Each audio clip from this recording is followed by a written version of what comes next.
Shalom, shalom, family. What's going on? Look, I had to get up because this has been heavy on my heart.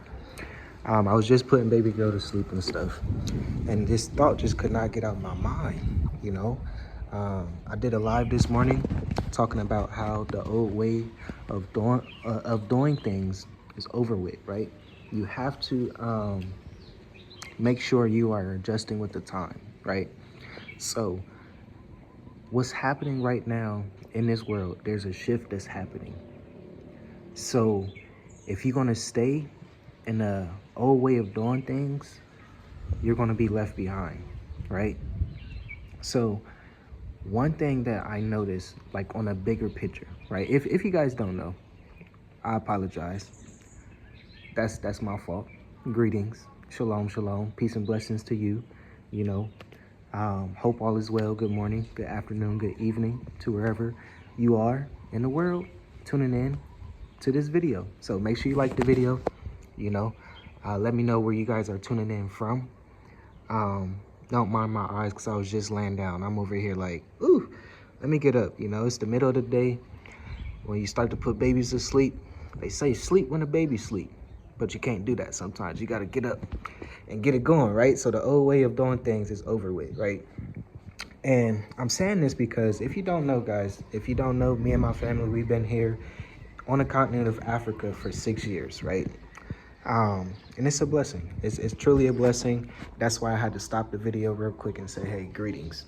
I know coming from America, this is one thing that Americans say when they travel to, I guess you can say a third world country or a country that's outside of America. You slow down a little bit. You start to realize how people actually cares, and they say, how are you? How's your family? How's your mom? How's your wife? How's your brother, sister, your grandma, your grandpa, your cousins, your friend, your neighbor? You get what I'm saying? It takes time to have a conversation, right? So that's why I had to stop, because I'm like, dang, I wanted to, get right into it, but sometimes you just have to slow down and let time does do what it's supposed to do, right? Nothing is too much of a rush. So all praises for that. I had to get that out. But yes, guys, things are changing fast. And a bigger picture, like I was saying, is unity. There's countries, there's nations that are starting to be unified, and there's nations that's starting to be separate. And yes, I'm talking about, here on the continent of Africa. I'm talking about nations rising against nations, kingdom against kingdom, things of that nature. And what I see, what a lot of people don't understand, and like I said, I'm not saying you don't understand. I hope you do. I'm just trying to plant some seeds. You know me. If you've been watching our video, I'm always trying to, just plant some seeds so you can think about it, let it marinate, let it grow, let it sink in, because I believe this information is key when you are wanting to stay abroad, when you want to be sustainable abroad, right? Stay long term outside of your home country without going back, right? So one thing that I notice and see the bigger picture of, I'm going to be talking about Burkina Faso, Niger, and Mali, right? You see this unification that's happening, right? You see a lot of things that they are banning. They are banning NGOs. They are banning secondhand clothing. They are raising money themselves to build the infrastructure that they want. And it's not nothing bad about that, right? They are coming together to do business, right? It's not like they are depending on, other countries to donate certain things. Of course, I'm pretty sure like weapons and stuff like that, because I know Russia, I know China, I know Iran, Turkey and stuff is supplying them with weapons and stuff, right? But, just stick around, because I got a point to make.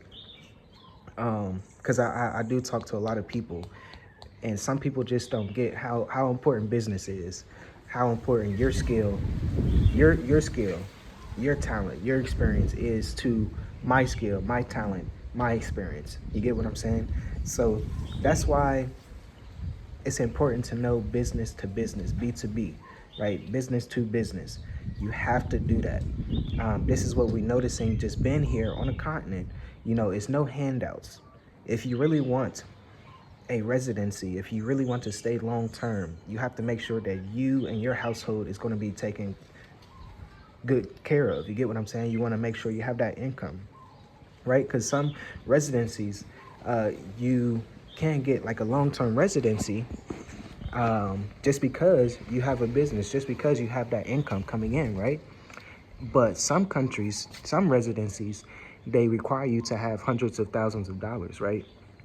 And this is a point where it gets to making sure your household is in order, right? So this is why we are doing a Stay at Diaspora Business Edition, because we realize how important business is. You know, we've been in business for 10 plus years. This year, all praises, in April, 10 years. So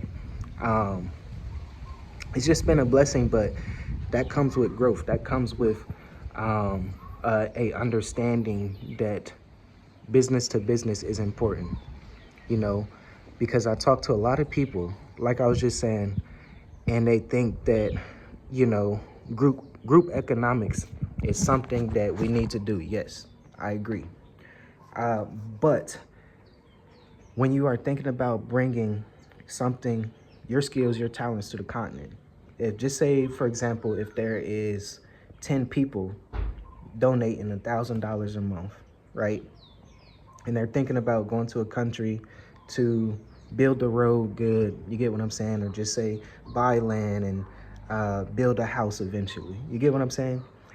That sounds so great. That sounds so great, right? But it's going to be one main person. And I was breaking this down in my live this morning. It's going to be one main person that will get a residency, right? That will have to sign their name on that residency, on that land, on, you know, certain things like that. Cause and I guess it just depends on the country too. But I'm saying this because if you're coming together and you're putting money together, there's always going to be one person that will get that residency, that will benefit, right? And there's nothing wrong with that, as long as everyone has an understanding that that's going to happen.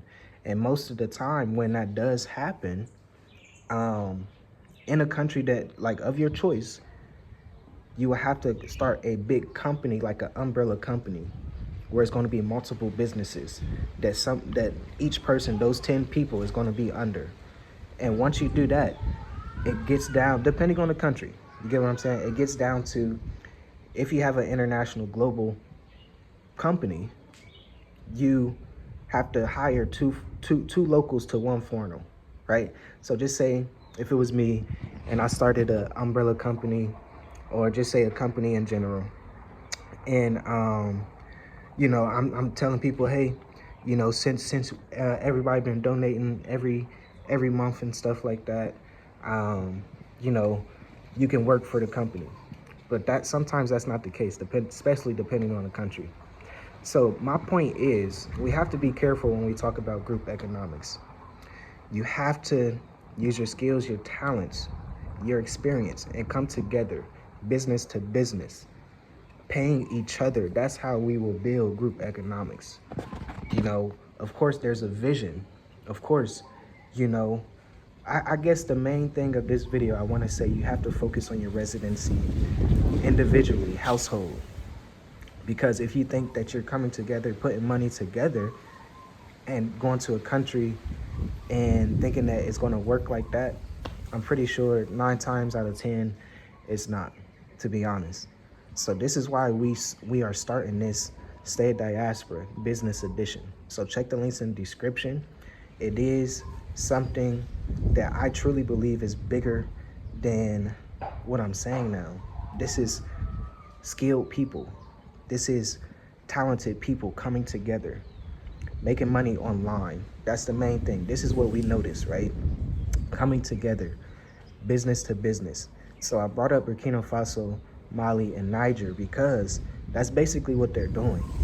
They're not depending on Burkina Faso to donate to Niger, or Niger depending on Mali to donate to Burkina Faso. You get what I'm saying? They're working together. Like, What is your strengths?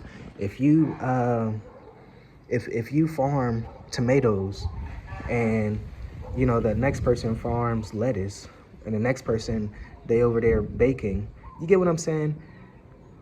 Whatever price of the tomatoes you have to pay. It's not like let's bargain. Yes, that works sometimes if your business is together. If you're outsourcing, you know, your business is good, you have some donations to do, that is fine. I'm not saying that is wrong, but I'm saying the best thing to do is business to business. So yeah, it's really getting down to that time, because we see a unification. That's really important. And we see that these African countries are starting to kick the West out. They're starting to not allow the West to do a lot of things. So Burkina Faso, I know they banned NGOs. I believe Kenya or Tanzania, they said we're not accepting secondhand clothing anymore, right?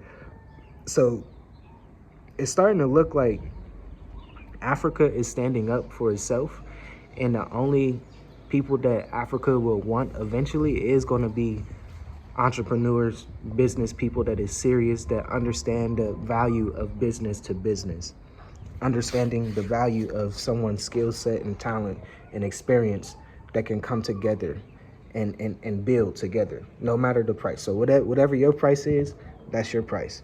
Whatever my price is, that's my price. You get what I'm saying? And this is how we are going to grow as a nation. So we see all these nations, that's what they do. That's what they do. They give us the blueprint. But sometimes once you say, hey, free here, let's bargain here, and you think that's going to be time after time after time, sometimes it gets messed up and, you know, messy and stuff. But if it's business, if it's invoices sent, it's a little bit more structured. So we have to be in order. We have to be into this structure of business. So guys, baby girl start to cry, so I'm gonna have to get back in the house real quick. Make sure you like the video, leave your comments below. Let me know, how do you feel about this? If you made it this far, comment below B2B. Capital B, the letter or the number 2, and a capital B, so B2B. And I will know that you made it this far. Check the links in the description. Stay at Diaspora Business Edition, July 30th, not 31st, July 30th, EST, 9 p.m. It would be July 31st for us. So July 30th, 9 p.m. EST, we're going to get to business. We're going to be talking about what is working, what we are noticing with our 10-year business, how companies are hiring, consulting firms and stuff like that, because things are changing. The old way of doing things is a little bit different, and it's starting to fade away, to be honest. So you have to learn how to move with the times. You have to learn how to make sure that you are going to thrive in this next era of AI, to be honest. So all praises to the Most High, guys. I will talk to you in the next video. And yeah, shalom, peace, and blessings to you.